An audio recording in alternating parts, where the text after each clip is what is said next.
My name is Samantha Greer.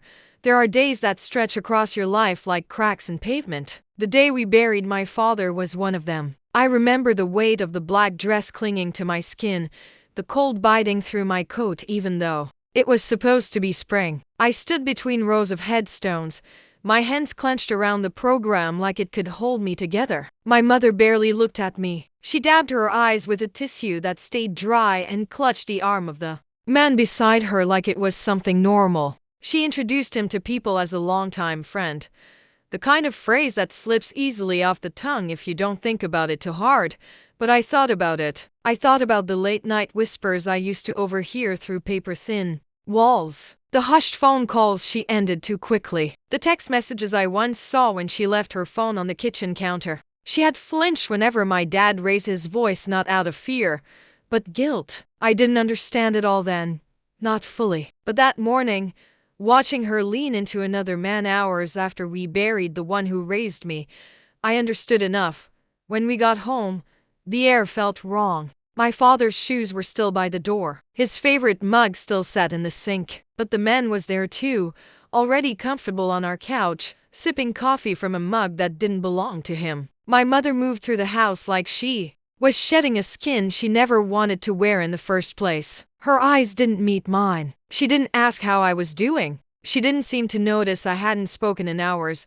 I remember thinking maybe it was just the grief talking. Maybe we'd all lost something too big to carry and she was clinging to the nearest thing that felt steady. I told myself she would come to her senses, that the woman who used to braid my hair and pack my lunches would reach for me, hold me, say something kind, but she never did.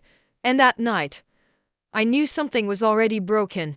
The bags were packed before I even came downstairs. I could hear drawers opening, the low thud of boxes being set down, the faint hum of voices, hers and his, moving through the kitchen like I wasn't there. When I finally walked into the room, the look on her face wasn't one of anger or sadness. It was indifference, like she was sending off a guest who had overstayed. I stood at the threshold, still in my father's hoodie, still carrying the weight of his funeral like it hadn't even happened yesterday. She didn't say my name, just gestured to the duffel bag by the door and said, "I think it's best you start figuring things out on your own." I blinked, waiting for a punchline that never came. "What?"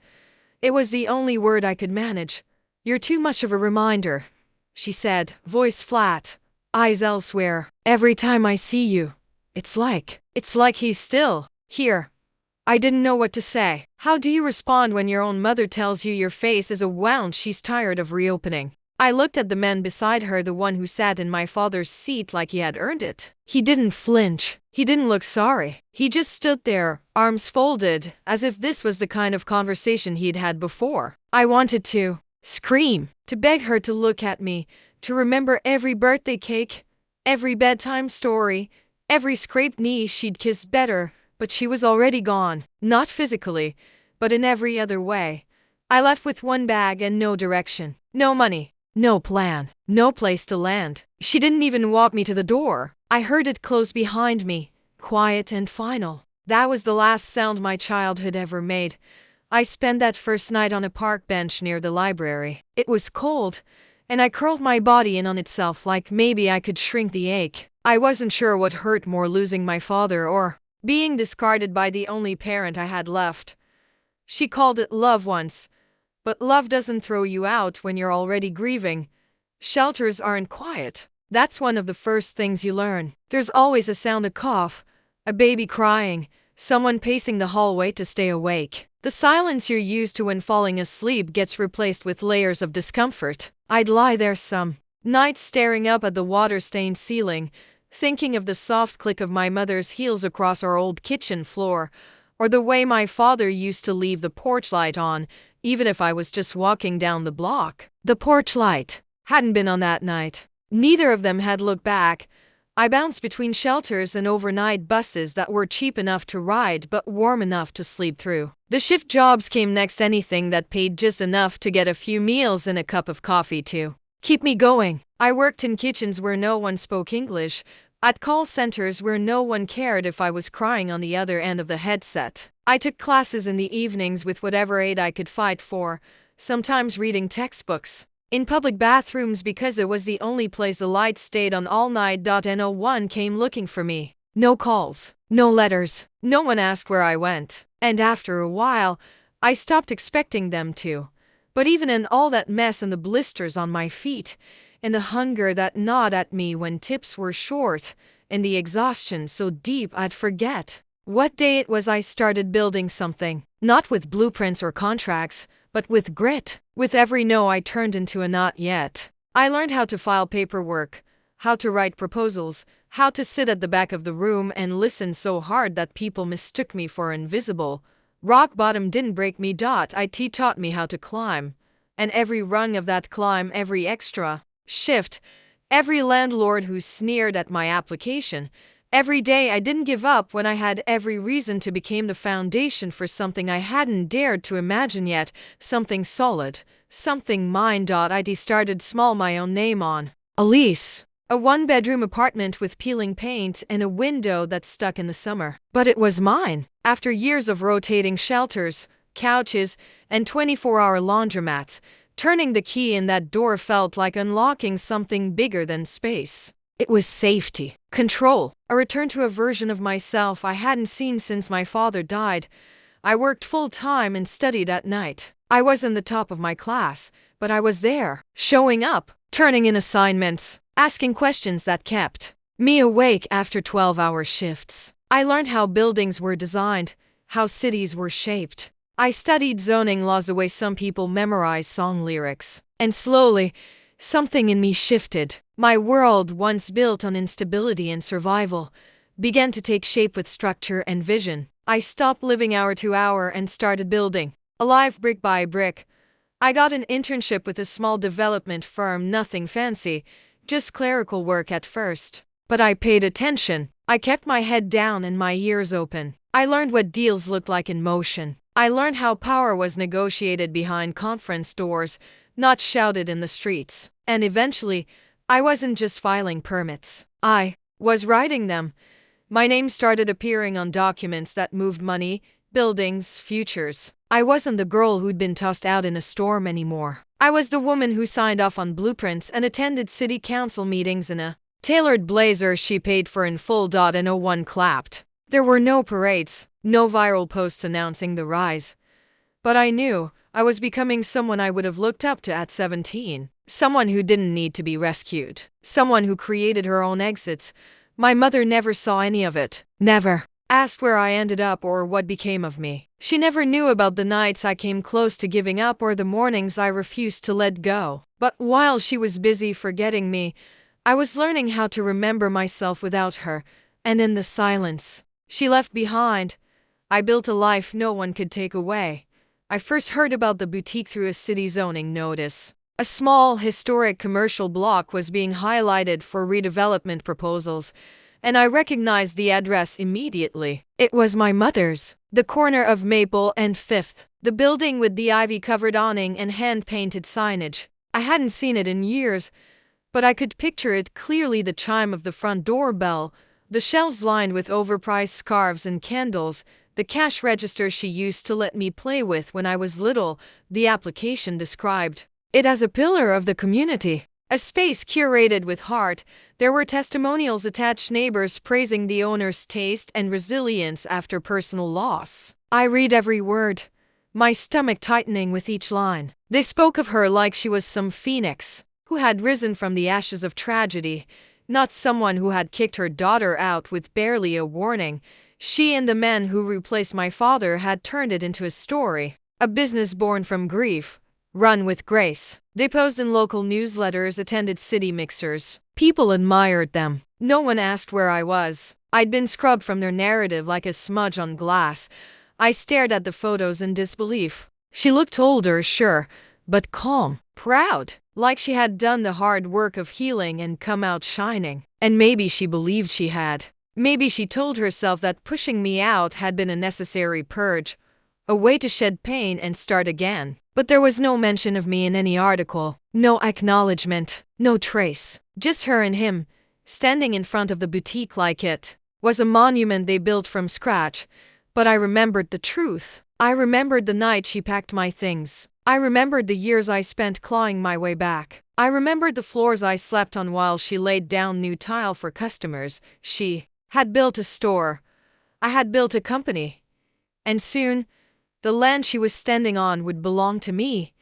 She just didn't know it yet. It wasn't personal at first. I had learned not to move that way. Business worked best with clean hands, steady paperwork, and no emotion scribbled in the margins. The firm I'd founded was growing slowly but surely, and when the city released a new commercial redevelopment bid for a row of aging properties, I saw potential, nothing more. Until I recognized the address. Her boutique sat on parcel 5B, the corner unit, the heart of the block. The same one I'd passed 100 times as a kid, holding my dad's hand while my mother arranged display windows like her life depended on their perfection. I could have skipped it, let someone else make the offer. But something in me stilled. Not out of revenge.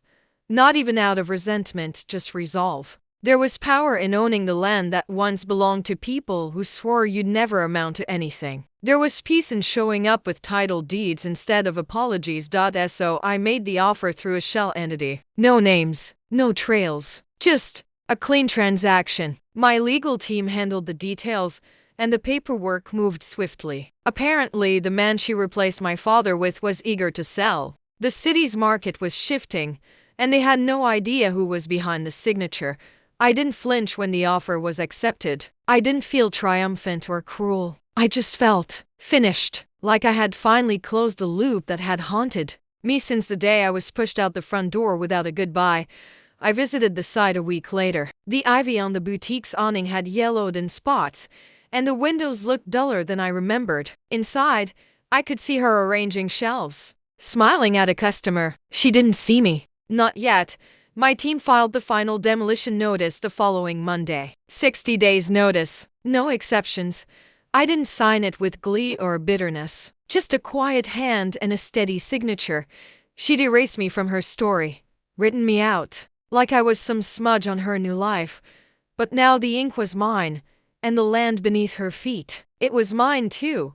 I delivered the notice myself. I didn't have to. Any junior associate could have handled it, but something told me this part needed to be done face to face. Not out of cruelty, not even for closure, just to stand in the truth of what I had become. I walked through the boutique doors, the bell above still chiming like it did when I was a kid dragging my backpack in after school. The scent was the same too: lavender, rose, a hint of citrus. She had always been particular about how a space should smell. My mother looked up from behind the counter. It took her a few seconds to recognize me. Her smile faltered mid-sentence, caught somewhere between memory and confusion. The man beside her, his expression changed faster. He went pale, like he'd seen a ghost. "Samantha?" she asked, voice cautious, almost brittle. I handed her the envelope without a word. She took it with trembling fingers, eyes scanning the contents as her mouth opened slightly but said nothing. He snatched it from her hand halfway through and read the letter out loud, as if speaking the words would somehow change them. "This has to be a mistake," he said, glaring up at me. "It's not," I replied calmly. 60 days. The entire block's under redevelopment. The land was purchased 6 weeks ago. My mother finally found her voice. Why didn't you tell me?" "I don't owe you that," I said, not with anger, just fact. "You made it clear I wasn't part of your life anymore." He stepped forward, face twisted in disbelief. "You're doing this out of spite. You're being cold." I looked him in the eye and didn't blink. So were the floors I slept on. The silence that followed was heavier than any shouting could have been. I turned and walked out, the bell chiming behind me like punctuation. I didn't cry. I didn't hesitate. There was nothing left in that store for me. No warmth, no memory. Unspoiled, she had chosen a man over a daughter, and now the foundation she built her life on was slipping through her fingers quietly, legally, and permanently. He came to find me a week later. I was walking the edge of the site, clipboard in hand, checking off infrastructure notes while contractors unloaded fencing and permits were being staked into the ground. It was already in motion, the dismantling, the clearing, the rebirth. He must have seen the cranes from the boutique window. I wasn't surprised when he stormed across the gravel lot, jaw clenched, eyes burning with the need to be heard. "You're really going through with this?" he spat, like I'd betrayed him. "You're tearing down a woman's life for what? Revenge?" I didn't move, didn't lift my eyes from the clipboard. "I'm redeveloping the property," I said plainly. "It's business." He laughed, bitter and sharp. "This isn't business, Samantha. It's personal." That's when I looked at him. "So was being thrown out of my home the day after my father's funeral," I said. "So was sleeping in a stranger's basement while you remodeled the kitchen. So was hearing nothing from her for 8 years while she built a boutique on the bones of the family she walked away from." His face twisted. "You could have come back. You could have reached out." I laughed then, not because it was funny, but because it was pathetic. I was 19, homeless, working graveyard shifts and taking finals on no sleep. She knew exactly where I was. She just didn't care enough to look. "She loved you," he muttered, but the words sounded empty even to him. I took a breath and said quietly, "Love doesn't throw you away when it's inconvenient." He stood there for a long second, maybe waiting for me to soften, to offer him a way out. But I didn't, because I wasn't that girl anymore. I wasn't the version of myself who needed their approval or chase crumbs of kindness. I had built something out of nothing, and I had done it without either of them. I turned my back to him, not out of cruelty, but clarity. There was nothing more to say. He had replaced my father. She had replaced me. And I had replaced their legacy with something real, something mine, something permanent. The boutique closed its doors 2 weeks before the final demolition deadline. No grand farewell, no clearance sale, just drawn blinds and a quiet sign taped to the glass that read, "Closed until further notice." I stood across the street and watched as they loaded boxes into the back of an old van, boxes filled with trinkets, linens, overpriced candles, and a curated illusion of stability. She moved slower than I remembered. Her hair was pulled back in the same tight bun, but the sharpness in her posture was dulled now. The man, once so self-assured, looked exhausted, angry. He kept glancing around like he expected someone to intervene, but no one did. This time, no one was coming to save them. A part of me thought I might feel satisfaction, that some long-buried hunger for justice would finally be fed watching them carry out the last pieces of a life they built on top of the one they abandoned. But what I felt instead was stillness. Not numbness, just an absence of ache. Like I'd finally put something down I didn't realize I'd been holding all these years. The community murmured, of course. The whispers circled. "Why is the boutique closing? Weren't they doing well? What's going up next?" People speculated and guessed, but few asked the right questions. No one remembered the daughter they hadn't seen since the funeral. I had been a ghost for so long. It was almost poetic that I was now the one shaping the future they'd have to live in. She never reached out, not directly, but I did get a letter, folded in half, no envelope, taped to the construction site fence. It said only, "I hope someday you understand." I didn't need to. I didn't need another explanation built on fear or shame or convenience. I didn't need her to apologize now that there was nothing left to protect. What I needed, I had already given myself. A life without their shadows. And as the demolition crews began to move in, as walls crumbled and glass shattered, I didn't flinch. I didn't watch with regret. Some things don't fall apart to punish. They fall to clear space for something new. The building that replaced their boutique rose slowly, floor by floor, month by month. Steel beams stretched into the sky where their curated shop windows once stood. What had been soft edges and hand-painted signage gave way to clean lines, glass, light. A structure with purpose. A foundation that wouldn't crack under silence or denial. I walked the site every morning, coffee in hand, hard hat on, clipboard steady. No one questioned my place anymore. I belonged here. It wasn't just another commercial space. It was something I designed with intention. A mixed-use facility, part community space, part office complex, part youth center. I made sure the ground Floor would house programs for women aging out of the foster system. Girls who had been discarded like I had been. Girls who needed to know that being left behind didn't mean being left empty. Sometimes I'd stand in the lobby under the sunlight, pouring through the glass and just breathe.